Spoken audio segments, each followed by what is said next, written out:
Dexter Henry here with Mets legend pitcher Leiter. Al, I know it is important for you to always come out here on 9/11. The Mets have been very instrumental in making sure this stays alive in the community and they never forget.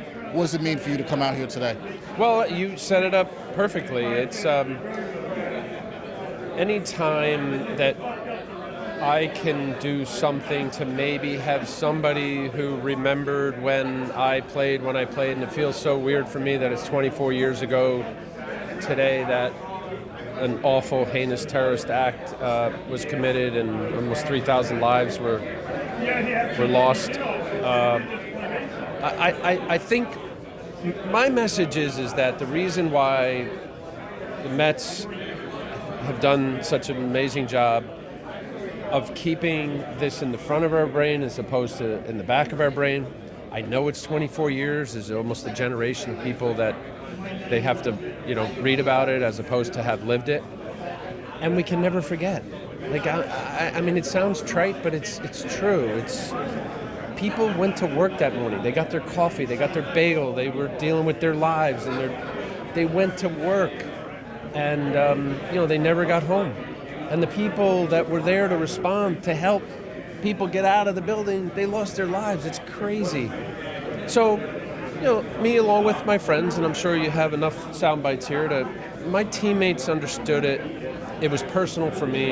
It's hard to believe that it's been 24 years, honestly. But and it's hard to say that this is a good day because it's always the day of remembering something really, really tragic. But to the guys that were a part of that 2000 and 2001 team that have remained bonded over the experience that we had in this city and the aftermath of the attacks, and the organization making sure that we as a group help remind people to never forget. I mean, it feels still like a good day. I get to be with people that I've become friends with, that have welcomed us in like family, and we get to remember the people like this that served. And I think it's it's become a mission from the Mets and from Jay Horowitz and from the guys that show up every year. But I think I feel privileged because it's a part of my life in New York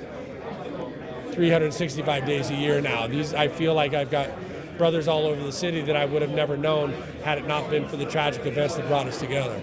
Well, it was an honor to lead that group. We were in Pittsburgh. We had to come back. We had to deal with the situation that no one had any idea how to deal with. So luckily I had a great group of people that gave of themselves. And to give when you're fearful, when you're in the world of the unknown, is a very, very special thing.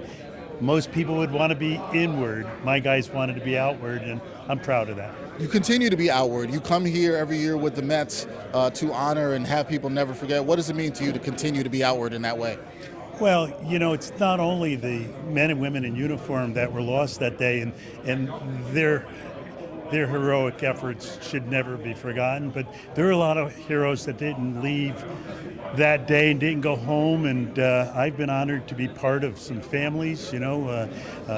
Chris Quackenbush's son CJ works for the Mets now, and Chris was lost that day, and Kevin Conroy was down in the ashes, and his entire family has been part of my family since then. So I've been blessed by what I've been given by trying to give, and I think of all those who were lost that day. Well, I think it's important that we never forget what happened that day. I mean, my teammates, Al and Todd and Bobby, we come every year to either this firehouse or a firehouse that they asked us to go to, and just to say thank you and never forget.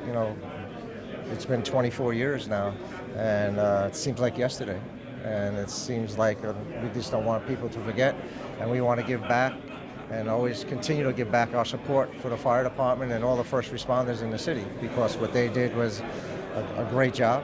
But we lost over 300 firefighters that day. So it's just our way of saying thank you. And the New York Med organization has been supportive for this since day one. And we feel part of it, and we want to continue to be part of it. So we always mark on our calendar when the 9/11 comes, we're free, and whatever they need us to do to come and visit the firehouses and thank the workers and the firemen, that's what we do.